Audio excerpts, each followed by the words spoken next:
ये होटल पे खाने खिलाने वाली देवियां घर में संस्कार युक्त संतान कहां उत्पन्न करेंगी? राक्षस ही पैदा होंगे घर में। इसलिए ताली मत बजाओ। मेरी प्रार्थना है घर में ठाकुर जी पधराओ, ठाकुर जी को प्रेम से पवित्रता से भोग लगाओ। घर में ठाकुर जी विराजते ही और प्रत्येक वस्तु भगवान को निवेदित होने के बाद ही हम आहार के रूप में लेंगे। आपका चौका चूल्हा पवित्र हो जाएगा और फिर भगवत प्रसाद आप पाइए। देखिए कितनी पवित्र बुद्धि होती है आपकी। ये होटल फोटल में खाना बिल्कुल छोड़ दो, स्पर्श के योग्य नहीं वहाँ का अन्न, वहाँ का जल, वहाँ का अन्न छूने योग्य नहीं है।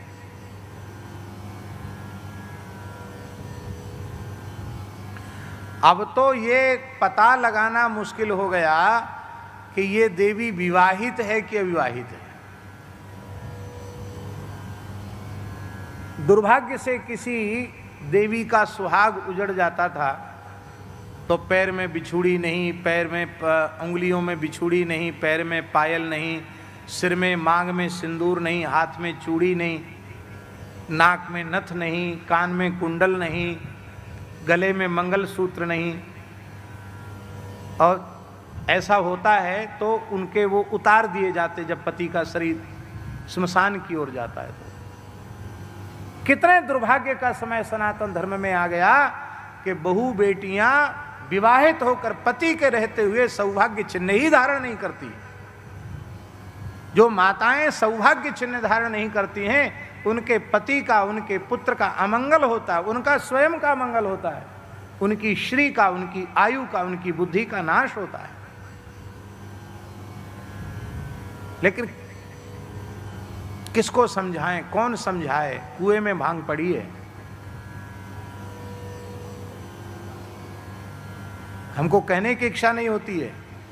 ईमानदारी की बात यह है, संत भगवान सामने न बैठे हों तो मुझे बोलने की इच्छा नहीं होती है। क्या सुनाऊं, किसको सुनाऊं, क्या कहूं? कभी ठाकुर जी ऐसी कृपा करें कि अखंड ब्रजवास हो जाए, आना जाना सब छूट जाए, कहीं जाने आने की इच्छा नहीं होती।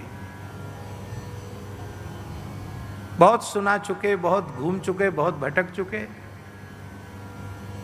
बड़ी दुख, बहुत पीड़ा होती है। धाक के 3 पात हैं व्यास जी, चाहे जितना गला फाड़ो, चिल्लाओ, भागवत गीता रामायण सुनाओ, दुनिया अपने ढर्रे पर चल रही है। लोगों के घरों में संस्कार अच्छे नहीं है, किसी के घर में पानी पीने का धर्म नहीं है। पहले मारवाड़ियों के चौका चूल्हे पवित्र माने जाते थे क्योंकि उनके घर में चौका में महाराज होता था। महाराज माने कुलीन पवित्र ब्राह्मण। अब महाराज का अर्थ हो गया रसोईया, वो किसी भी जाति का हो, वो हो गया। एक अग्रवाल वैश्य के घर में हम गए, शहर का नाम और व्यक्ति का नाम जानते हुए भी नहीं ले रहे हैं। बड़ा आग्रह था कि सब गोव्रती व्यवस्था है, आप प्रसाद पाएं। कहीं से आए थे बाहर से, तो लिफ्ट में जैसे ही चढ़े तो जो महाराज थे बनाने वाले, तो वो भी कुछ सामान लिए थे, वो भी लिफ्ट में साथ ही थे। तो हमने उनको पूछ लिया, आप महाराज हैं? बोले हाँ, रसोई हम ही बनाते हैं, महाराज हैं। आपका शुभ नाम क्या? उन्होंने नाम बताया। हमने नाम के आगे पीछे कुछ नहीं बताया। तो हमने कही कुछ टाइटल तो लगाते होंगे आप।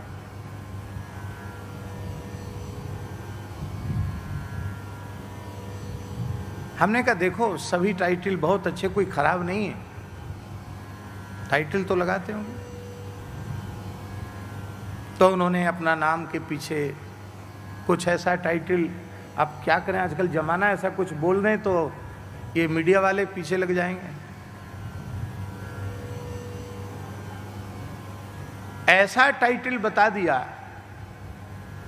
कि हमें खूब कड़ाके की भूख लगी थी। ऐसी भूख विदा हुई, एकदम भूख विदा हो गई। बहुत अच्छी, बहुत बहुत बढ़िया, बहुत अच्छा। महाराज जी तैयार है, मैंने कहा सब तैयार है, लेकिन आज हमारा मन है कुछ ऐसे ही साबुत फल ले आओ। फल ला करके उनको जल से धो के, गंगा जल ही व्यवहार करते हैं, धो करके ठाकुर जी को भोग लगा के फल खाए। फल खा करके हम लोग आए।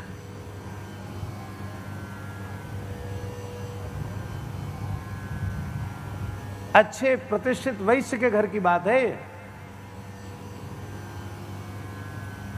क्यों?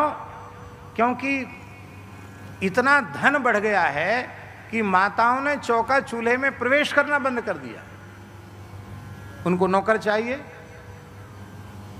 नौकर के हाथ का खाओगे तो तुम्हारा दिमाग भी नौकर जैसा ही रहेगा।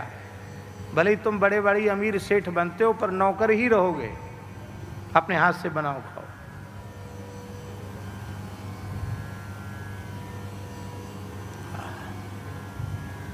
रामचरितमानस पढ़ते हैं आप लोग कि नहीं पढ़ते हैं? राम तो रोज पढ़ते हैं, 30 साल से 35 साल से पढ़ रहे हैं। पढ़ ही नहीं रहे हो आप। यद्यपि ग्रह सेवक सेवक, यद्यपि ग्रह सेवक सेवक। राम जी के यहाँ सेवक सेविकाओं की कमी नहीं है, लेकिन श्री जानकी जी अपने हाथ से रसोई बनाती हैं और लाड़ प्यार से केवल अपने प्राण जीवनधन रघुनाथ को नहीं, श्री राम जी को, श्री भरत जी को, श्री लक्ष्मण जी को, श्री शत्रुघ्न जी को, सास ससुर को, सबको परोस कर तृप्त होकर जिमाती है।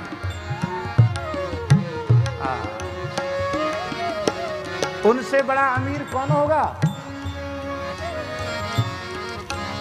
लेकिन तुम्हारे ऊपर अमीरी का भूत इतना चढ़ गया कि तुमने घर में चौका चूल्हे में सबको घुसाना शुरू कर दिया।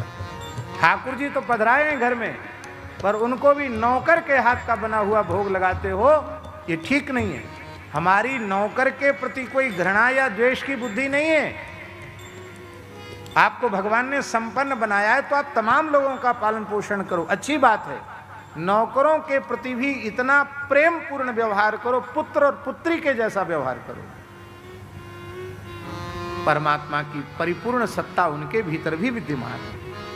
इसलिए हम वर्णन कर रहे थे बिघसासी। बिघसासी का मतलब है घर के नौकर चाकर भी भोजन कर लें तब भोजन करो, पर ठाकुर जी की पूजा नौकर से मत कराओ। ठाकुर जी की सेवा स्वयं करो। घर में कोई संत आवे तो नौकर से सेवा मत कराओ, खुद करो। रसोई अपने हाथ से पवित्रता से बनाओ और घर में पक्का कानून लागू कर दो कि बिना भोग लगे किसी को कुछ मिलने वाला नहीं है।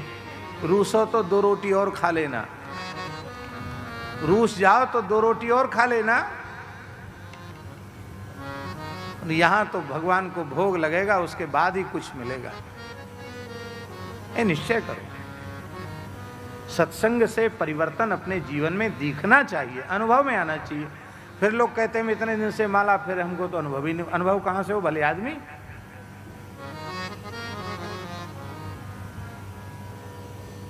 अपने हाथ से पवित्रता, भगवान की सेवा अपने हाथ से, भगवान की रसोई अपने हाथ से।